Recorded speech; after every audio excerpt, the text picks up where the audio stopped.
আসসালামু আলাইকুম প্রিয় দর্শক, বাচ্চাদের খাবার রেসিপির আজকের আয়োজনে রয়েছে অত্যন্ত পুষ্টিকর, স্বাস্থ্যকর এবং প্রোটিন সমৃদ্ধ এমনই একটি খাবার রেসিপি। এই খাবারটিতে প্রচুর পরিমাণে ভিটামিন এ রয়েছে, ভিটামিন সি রয়েছে, তার পাশাপাশি ফাইবার সমৃদ্ধ একটি খাবার। এই খাবারটি যেমন বাচ্চার শরীরে শক্তি যোগায়, ঠিক তেমনি বাচ্চার প্রোটিনের চাহিদাও পূরণ হয়ে যায়। এই খাবারটি তৈরি করার জন্য এখানে আমি নিয়েছি একটা মুরগির ডিম এবং সেই সাথে নিয়েছি মিষ্টি আলু। আর মিষ্টি আলু আমি উপর থেকে ছোলাটা ফেলে এরপরে নিয়েছি।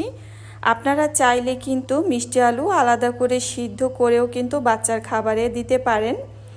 আর এখানে যেহেতু আমি একটা মুরগির ডিম ব্যবহার করেছি, একটা মুরগির ডিম পুরোটাই ব্যবহার করেছি। আপনারা চাইলে বাচ্চার বয়স যদি 6 মাস বা 7 মাস হয় সেক্ষেত্রে শুধু মুরগির ডিমের কুসুমটুকু দিবেন, সাদা অংশ দিবেন না। এরপরে চলে আসলাম রান্নায়। আর রান্নার জন্য এখানে আমি ব্যবহার করেছি চালের সুজি। চালের সুজি বাসায় তৈরি করে নিয়েছি।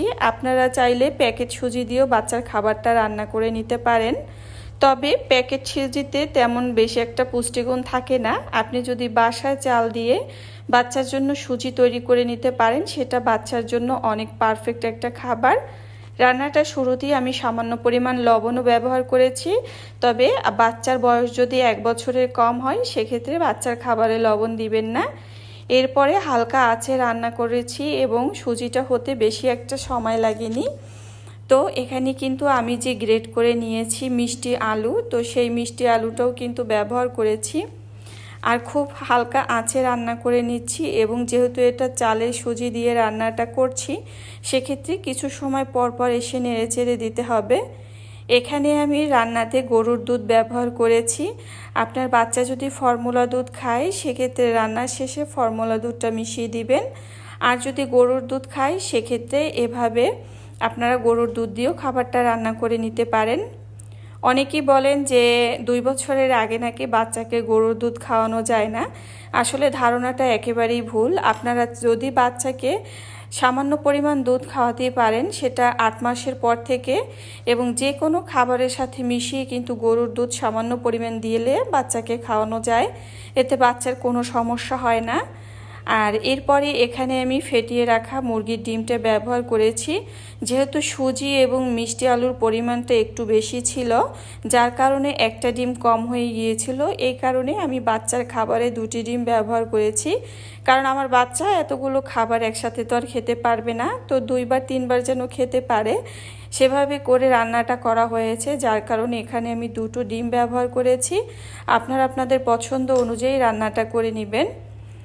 এখানে যদি আপনার বাচ্চা মিষ্টি খাবার খেতে পছন্দ করে সেক্ষেত্রে এখানে তাল মিষ্টি ব্যবহার করতে পারেন। যদি লবণাক্ত খাবার পছন্দ করে তাহলে তাল মিষ্টি ব্যবহারের কোনো দরকার নেই। রান্না প্রায় শেষ পর্যায়ে চলে এসেছি আর এই পর্যায়ে দিয়ে দিয়েছি ঘি। ঘি যেহেতু স্বাস্থ্যকর ফ্যাট, এটা বাচ্চার ওজন ও স্মৃতিশক্তি বাড়াতে জাদুর মতো কাজ করে।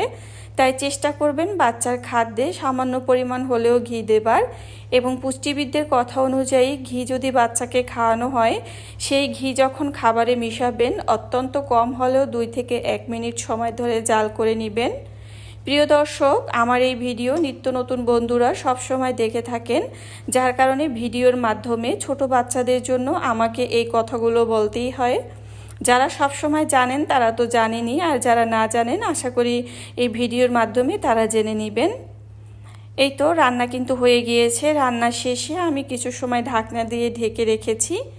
তো যেহেতু ঘি ব্যবহার করেছি আর ঢাকনা দিয়ে ঢেকে রাখার কারণে ঘিয়ের পুরো ফ্লেভারটা একেবারে খাবারে ছড়িয়ে পড়েছে। এরপরে চলে আসলাম পরিবেশনে। যেহেতু রান্না করেছি বাচ্চাকে তো খাওয়াতেই হবে, তো এই জন্য পরিমাণ মতো বাটিতে তুলে নিচ্ছি। আলহামদুলিল্লাহ, এই খাবারটা যে কোনো বয়সের বাচ্চারা খুব মজা করে খাবে। তবে আপনারা এই খাবারটা 7 মাসের বয়স থেকে কিন্তু বাচ্চাকে দিতে পারবেন। যদি 6 মাস বয়স থেকে খাওয়ান সেক্ষেত্রে শুধু কুসুমটা ব্যবহার করবেন, এই আর কি। তো যাই হোক, আর 7 মাস বয়স থেকে আপনি চাইলে 3 বছর 4 বছরের বাচ্চাকে খাবারটি অনায়াসে খাওয়াতে পারবেন। তো যাই হোক, এখানে কিন্তু আমি ঘি এবং সেই সাথে ডিম ব্যবহার করেছি, মিষ্টি আলু। তো এই সমস্ত উপকরণ দিয়ে বাচ্চার জন্য একটা পুষ্টিকর এবং বাচ্চার যেন শরীরে শক্তি বাড়ায় এমন একটা খাবার রেসিপি শেয়ার করেছি। এই খাবারটা বাচ্চার কোষ্ঠকাঠিন্যর সমস্যা দূর করবে। এতক্ষণ সাথে থাকার জন্য অসংখ্য ধন্যবাদ।